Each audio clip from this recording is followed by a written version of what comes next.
Hare Rama,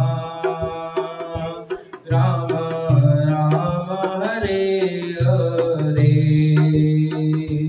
Hare Krishna, Krishna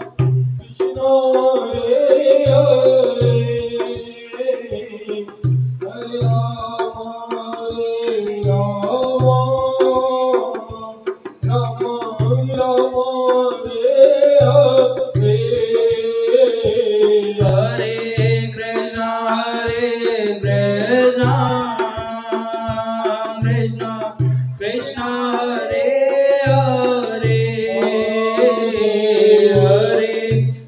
Hare Rama,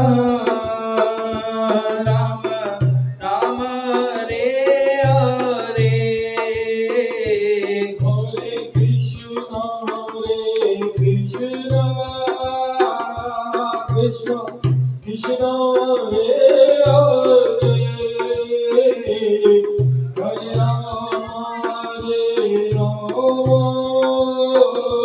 Rama Rama, Hare Hare. Hare Krishna, Krishna Krishna, Hare Hare, Hare Rama, Krishna Hare Hare,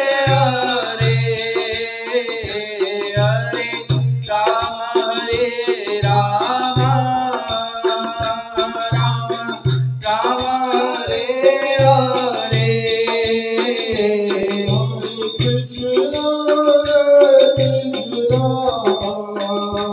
Krishna, Krishna Hare Hare, Hare Rama, Rama Rama, Hare Hare. Hare Krishna, Krishna Krishna, Hare Hare, Hare Rama, Rama Rama, Hare Hare.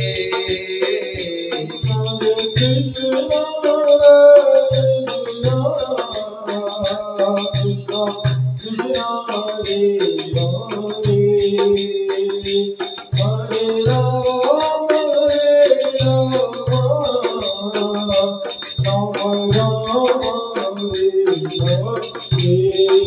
Rama, Hare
Krishna, Krishna Hare Rama,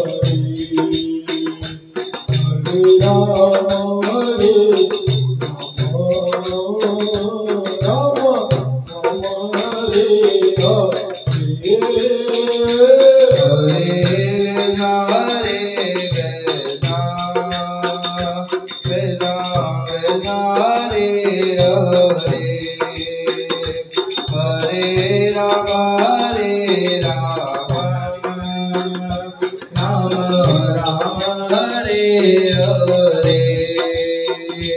Hare Krishna, Krishna Krishna, Hare Hare, Hare Rama, Rama Hare Krishna Krishna, Hare Hare, Hare Rama, Rama Hare Hare,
Hare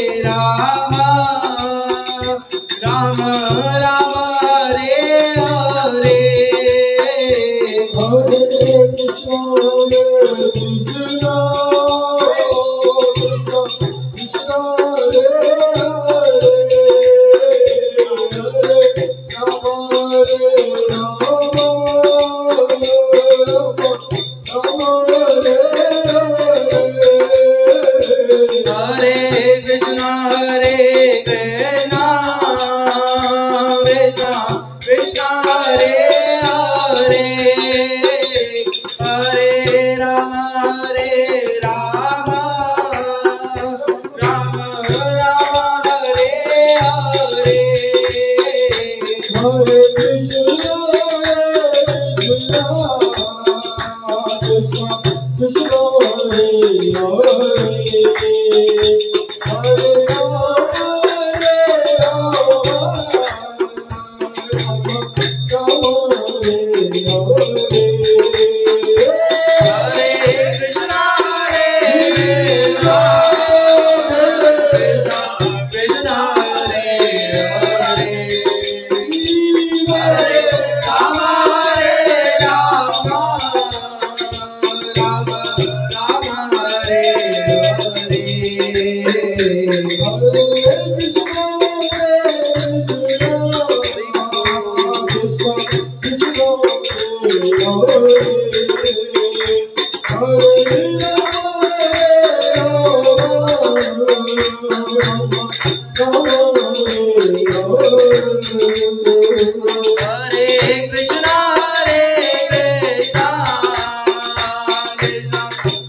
Hare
Krishna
Hare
Hare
मुझे दो ऐसा वरदान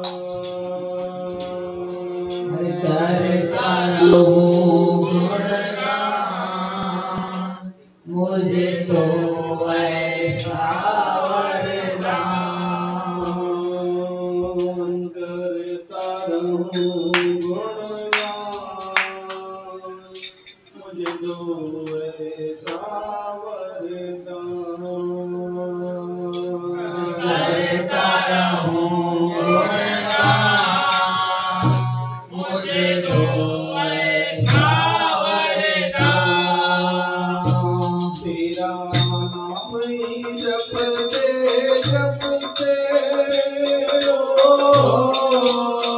तेरा नाम ही जपते जपते इस तन से निकले तन से निकले प्राण करता रहूं मुझे जो ऐसा करता रहूं गुणगान मुझे तो ऐसा वरदान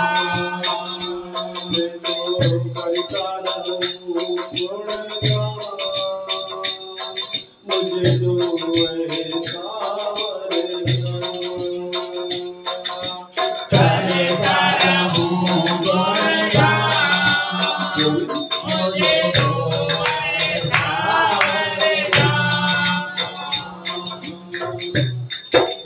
तेरी दया से मनमोहन मैंने ये नर्तन पाया तेरी दया से मनमोहन मैंने ये नर्तन पाया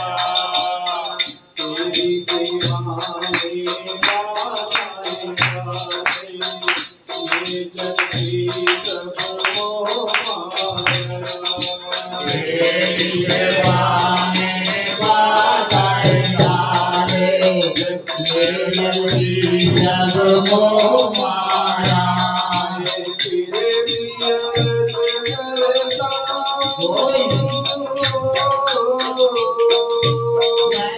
फिर भी अर्ज करता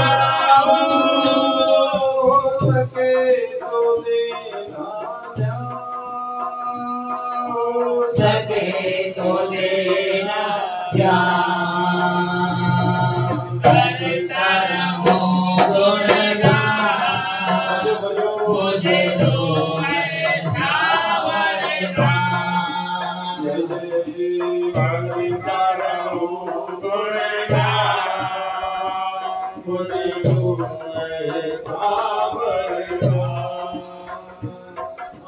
करता रहूं गुणगान मुझे दो ऐसा वरदान राधा मीरा नरसी जैसी दुख सहने की शक्ति दो राधा मीरा नरसी जैसी दुख सहने की शक्ति दो विचलित ना हो पथ से कभी भी मुझको ऐसी भक्ति दो विचलित ना हो पथ से कभी भी मुझको ऐसी भक्ति दो तेरी सेवा मेरी बीते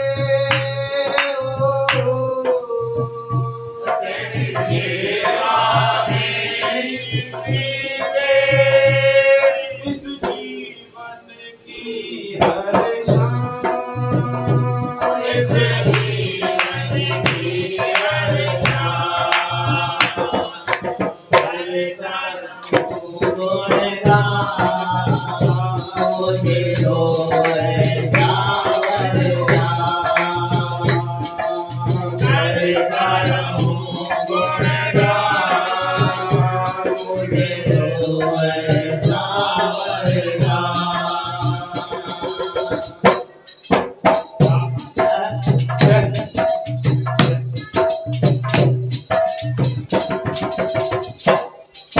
क्या मालूम कब कौन घड़ी में तेरा बुलावा आ जाए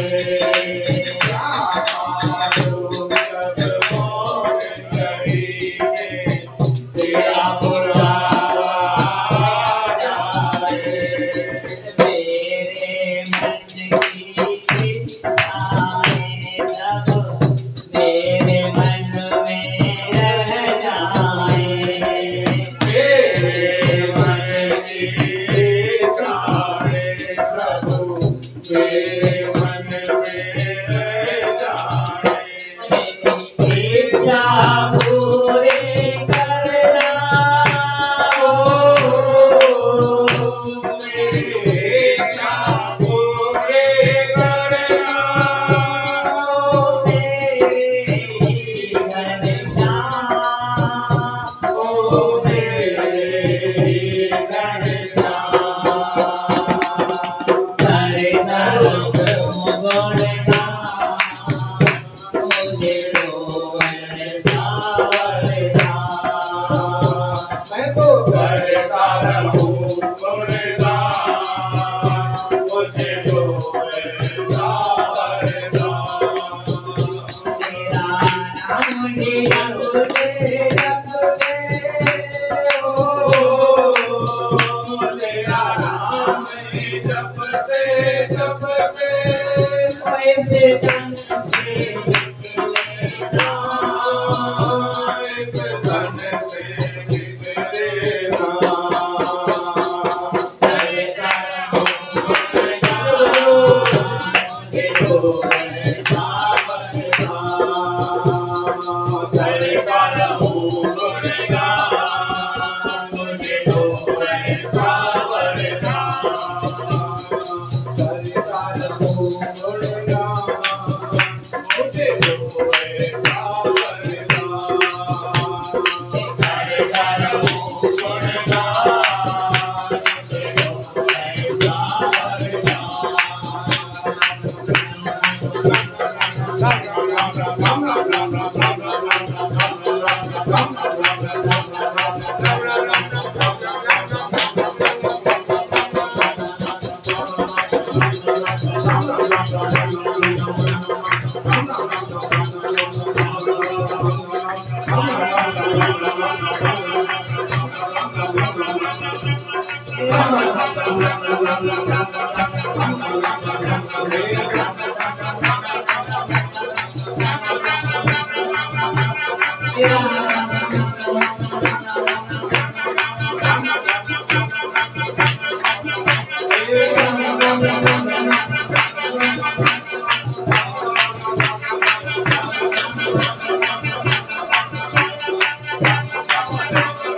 राम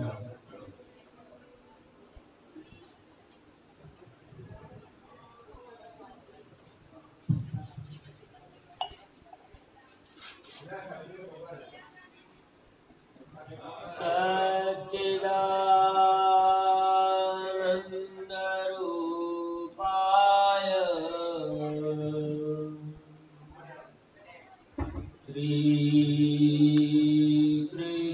श्रीकृष्णाय वयं नमः।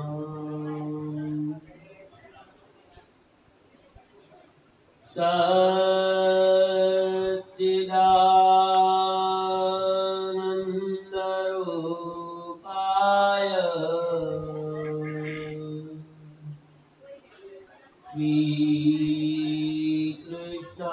श्रीकृष्णाय वयं नमः।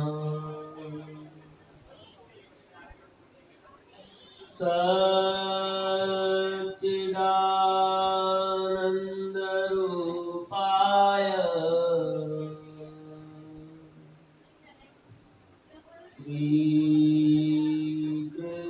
श्रीकृष्णाय वयं नमः। राम राम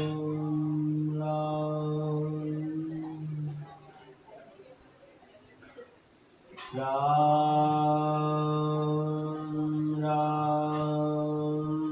राम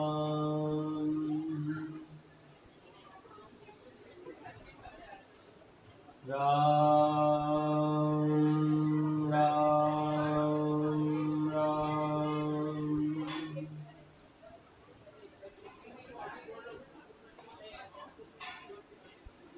ईश्वर अंश जीव अविनाशी चेतन अमल सहज सुख राशि सो माया बस भयो गोसाई बंध्यो गीत मरकट की नाई।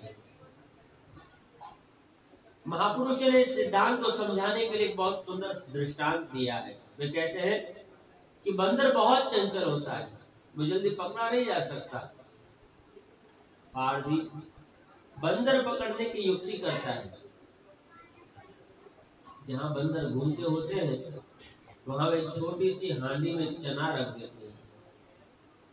हांडी का मुंह संतरा होता है। बंदर चना देखते ही बहुत खुश हो जाता है, वह एकदम दोनों हाथ हांडी में डाल देता है। जब उसकी मुट्ठी में चना आ जाता है तब मुट्ठी फूल जाती है, फलतः उसका हाथ हांडी से बाहर नहीं निकलता। बंदर को ऐसी भ्रांति होती है कि हांडी में कोई भूत बैठा है, उस भूत ने मेरा हाथ पकड़ लिया है। वास्तव में बंदर को किसी ने पकड़ा नहीं है। हाथ में चना है, उसका हाथ बाहर नहीं निकल जाए। यदि वह चना छोड़ दे तो हाथ बाहर निकल सकता है। बंदर को चना बहुत भाता है, इसलिए वह हाथ में आए हुए चने को छोड़ने की इच्छा नहीं करता। यदि तुम्हारे हाथ में स्वादिष्ट केसरी पेड़ा आ जाए तो तुम क्या उसे छोड़ने की इच्छा करोगे? कुछ लोग ऐसे होते हैं कि पेड़ा इसलिए छिपा रखते हैं कि उस पर किसी की नजर पड़े तो आधा पेड़ा देना पड़ेगा। इस जीव को बंधन नहीं है, किंतु मन विषयों में उलझा हुआ है। इसलिए जीव अपने अज्ञान के कारण समझता है कि मैं आबद्ध हूँ। बंधन केवल मन का है। अनेक लोगों को व्यवहार में यह अनुभव होता है कि ठाकुर जी ने मुझ पर बड़ी कृपा की है, मुझे किसी तरह की चिंता नहीं है, क्योंकि 2 लड़के काम धंधे में लग गए हैं, 2 लड़कों के लिए 2 बंगले अलग बनवा दिए हैं, उनमें झगड़ा होगा ही नहीं, मुझे कोई परेशानी नहीं, कोई बंधन नहीं। अब मैं स्वतंत्र हूँ। अब मैं कितनी भक्ति करूँ उतनी कम है। अब मुझे भक्ति करने के लिए गंगा तट पर जाना है। मनुष्य जितना बोलने में होशियार है उतना व्यवहार में होशियार नहीं है।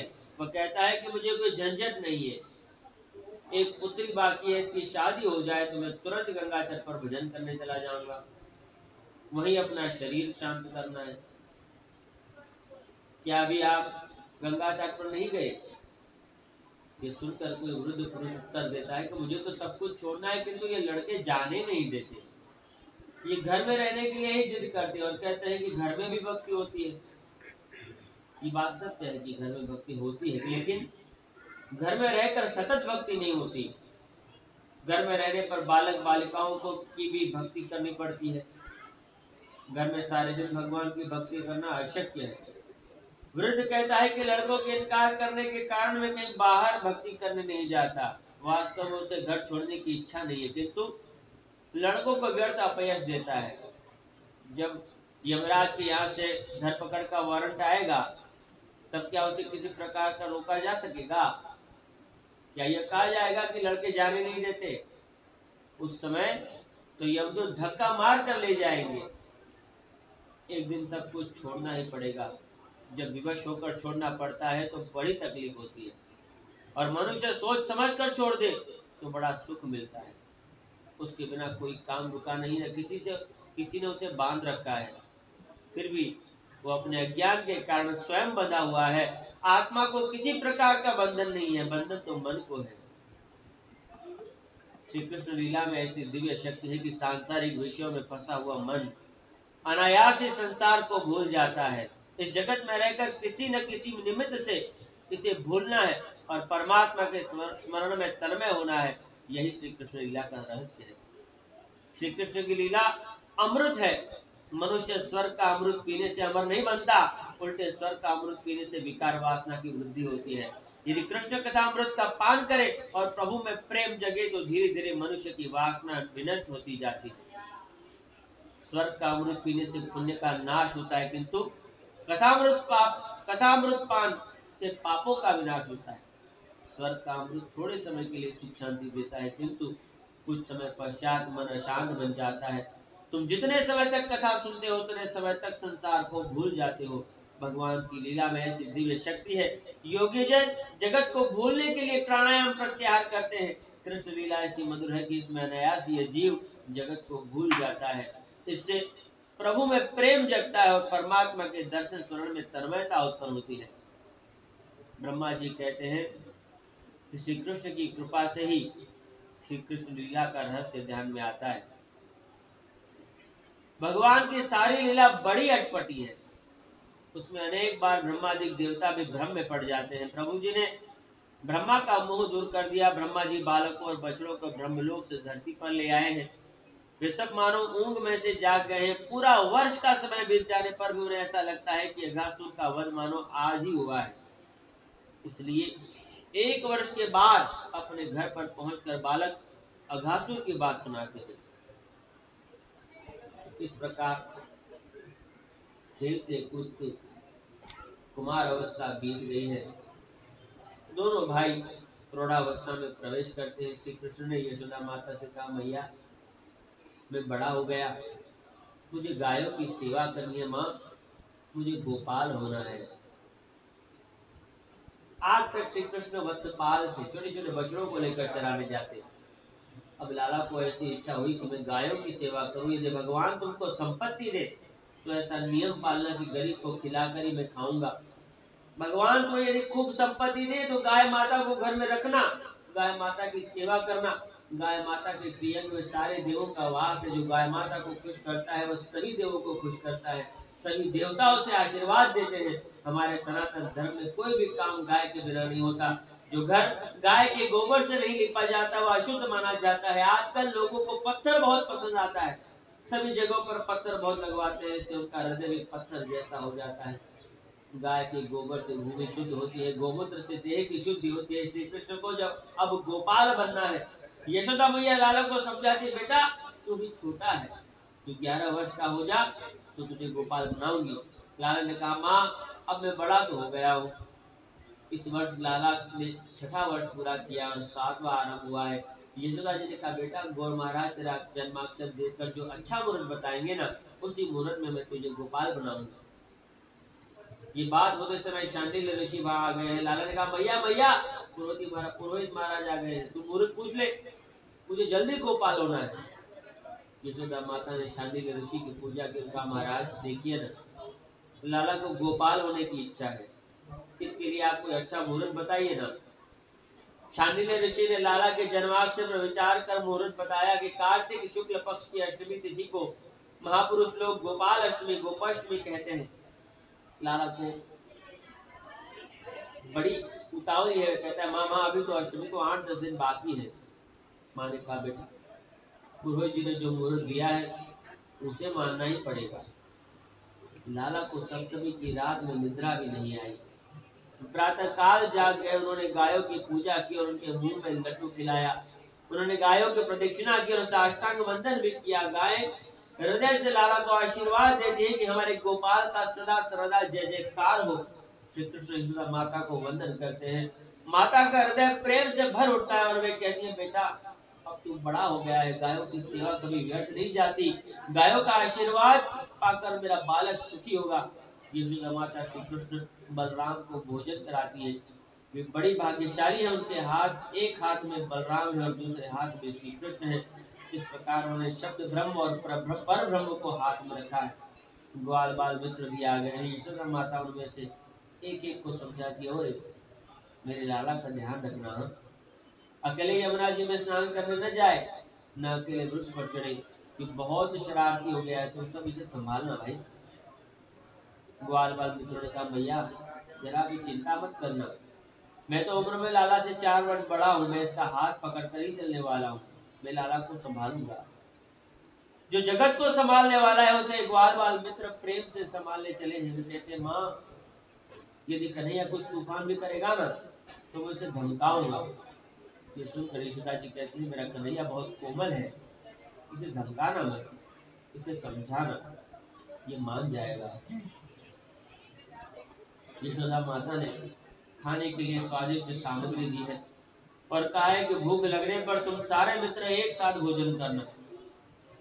श्री कृष्ण ग्वालों को साथ लेकर गायों के साथ जाते हैं।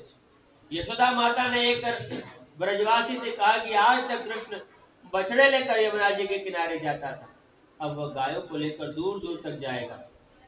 धूप खूब पड़ती है, मेरा लाला अत्यंत कोमल है, उसके लिए सुंदर जूता जोड़ा बना देना। वह ब्रजवासी जूता बनाकर ले आता है। सबकी इच्छा है कि कन्हैया पैर में जूता पहन कर जाए। लाला ने साफ कह दिया कि मैया मैं पैर में जूता नहीं पहनूंगा। मैं पैर में जूता क्यों नहीं पहनना चाहता? लाला ने कहा कि मेरी गाय कभी पैर में जूता पहनती है क्या? और मैं तो गोपाल हूँ, गोपाल तो गायों का सेवक है। यदि गायें नंगे पैर चलती हो तो उनका नौकर भी नंगे पैर चलेगा, मुझे अपने पैरों में जूता नहीं पहनना। लाला ने गायों की सेवा बड़े प्रेम से की है, ऐसी सेवा अब तक किसी ने नहीं की। यशोदा माता का हृदय द्रवित हो उठा। उन्होंने कहा, तू क्या कहता है रे? तू गायों की सेवा करेगा तो मैं सुखी होंगी। इस समय धूप बहुत तेज पड़ रही है, जंगल में कांटे कंकड़ अधिक होते हैं। बेटा तू बहुत कोमल है, तेरे पैर में कांटे गड़ जाएंगे, तू नंगे पैर चलेगा, ये मुझे पसंद नहीं है। लाला ने कहा, मैया तू मेरी चिंता मत कर, मैं गायों की सेवा करने जाता हूँ, इसलिए नंगे पैर जाऊंगा। यह सुनकर यशोदा माता ने कहा कि तू गायों की सेवा करे, ठीक है, आखिर गाय तो पशु ही है ना। लाला ने कहा, मैया आज आपने कहा तो कहा, फिर ऐसा मत कहिए। गाय पशु नहीं है, विश्व माता है। जो गाय को पशु कहता है वह जरा भी नहीं सुहाता। वहां गाय में तो सभी देवों का निवास है। मैं नंगे पांव ही चलूंगा। श्री कृष्ण गोकुल और वृंदावन में नंगे पांव घूम चुके हैं, इसलिए व्रज रज पावन हो गई।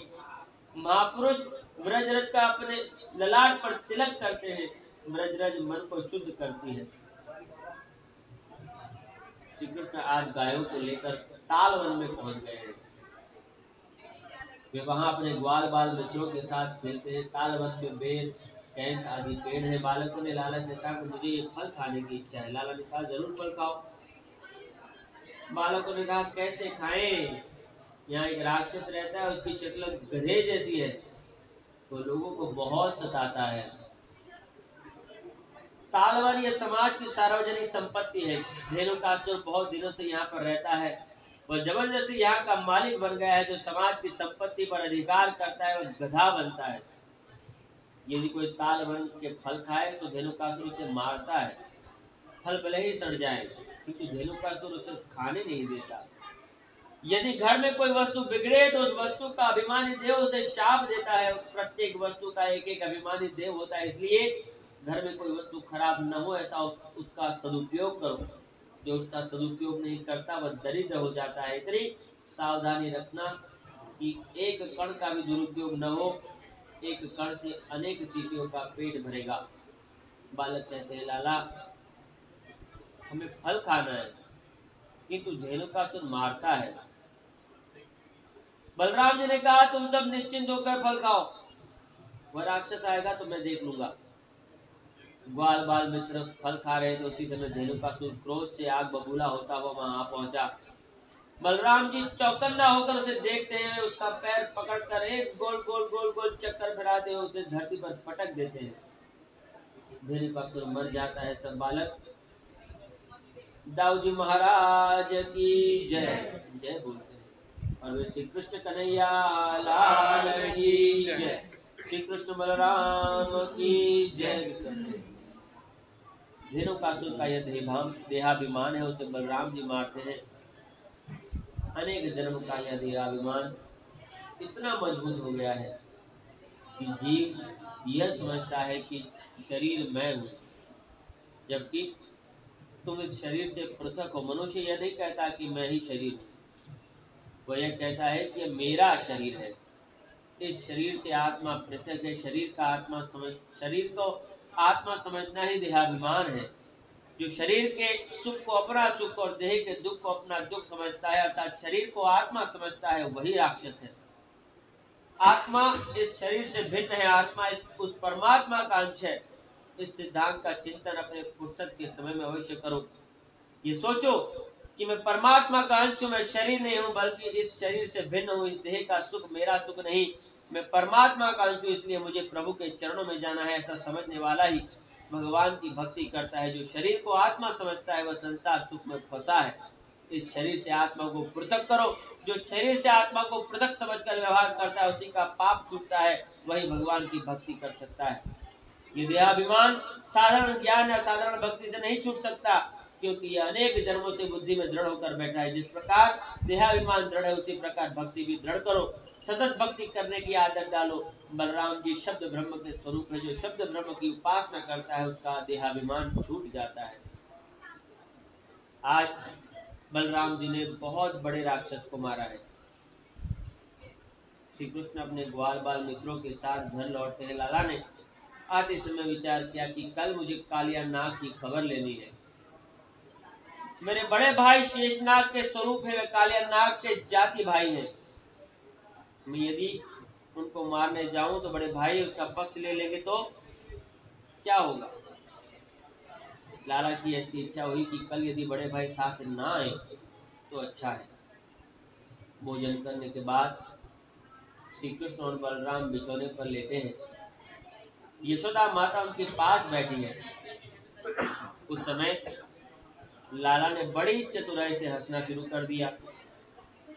यशोदा जी के पूछने पर उन्होंने कहा मैया ये मेरे बड़े भाई है ना, आज गधे के पीछे पड़ गए थे, ये गधा मार कर आए हैं मैया। लाला का ये कहना और बड़े भाई को पसंद ना आया। बलराम जी ने कहा मामा वो गधा नहीं था, वो तो बड़ा राक्षस था, मैंने उस राक्षस को मारा और सभी को फल खिलाए। इस पर कन्हैया ने कहा नहीं भैया, वो राक्षस नहीं था, गधा था, गधा। ये बात बलराम जी को बहुत बुरी लगी। उन्होंने लाला से कहा कन्हैया अब तेरी मेरी दोस्ती नहीं रहेगी, मैं कल तेरे साथ नहीं आऊंगा। ये सुनकर लाला ने कहा मुझे तो इसी से खुशी है, मैं यही तो चाहता हूँ। मुझे कल कालिया नाग की खबर लेनी है, परसों मैं आपके पैरों पड़कर और समझा कर वहां ले चलूंगा।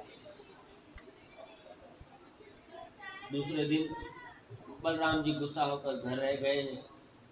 श्री कृष्ण अपने ग्वाल बाल मित्रों के साथ उस स्थान पर पहुंचे जहाँ काले नाग यमुना में रहता था। सब गेंद खेल रहे हैं। लाला ने आज शर्त रखी कि जिसके हाथ से यह गेंद यमुना में जाकर गिरेगी उसे गेंद को लाना पड़ेगा। लाला ने जानबूझकर वह गेंद कालिया नाग की जगह पर फेंक दी और कहा कि मेरे हाथ से गेंद यमुना में गिरी है और मैं उसे अंदर जाकर ले आऊंगा। ग्वाल बाल मित्र लाला को समझाते कन्हैया, यशोदा माता ने मुझसे कहा है कि लाला को संभालना, मैं तुझे अंदर नहीं जाने दूंगा, मैं तुझे संभाल रहा हूँ। लाला ने कहा कि मुझे क्यों रोकता है भाई? ग्वाल बालों ने कहा कन्हैया तुझे खबर नहीं है, इसके अंदर एक जहरीला नाग रहता है। लाला ने कहा कि नाग मेरा क्या बिगाड़ लेगा? मित्रों ने कहा कन्हैया तू अंदर जाए और नाग तुझे काट खाए तो? लाला ने कहा मुझे काटे तो मैं उसे काटूंगा। मेरे गुरु ने मुझे नाग का मंत्र सिखाया है, मैं किसी को काटता नहीं, यदि कोई मुझे बिना कारण सताए तो मैं उसका दिमाग ठीक कर दूंगा। ये कालिया नाग ब्रजवासियों को बहुत सताता है, मैं अंदर जाऊंगा, तुम मेरी चिंता मत करो। मैं अपने मंडल का अध्यक्ष हूं ना, यदि मैं अध्यक्ष होकर अपने नियम को भंग करूं तो दूसरा कोई नियम का पालन किस प्रकार करेगा? यदि घर का बड़ा आदमी अथवा मुख्य आदमी ही बहुत भक्ति करता हो, बहुत पवित्र जीवन गुजारता हो तो दूसरे को भी भक्ति करने की प्रेरणा मिलती है। आप सब लोग भी अपने बालकों में अच्छा संस्कार डालने के लिए उनके सामने खूब भक्ति कीजिए। बालक के देखते देखते कोई भी पाप मत कीजिए। राम हे भगवान सबको बुद्धि शक्ति दो, निरोगता दो, अपना अपना कर्तव्य पाले सुखी रहे। हे भगवान सबको बुद्धि दो, शक्ति दो, निरोगता दो, अपना अपना कर्तव्य पाले सुखी रहे। हे भगवान सबको बुद्धि दो, शक्ति दो, निरोगता दो, अपना अपना कर्तव्य पाले सुखी रहे।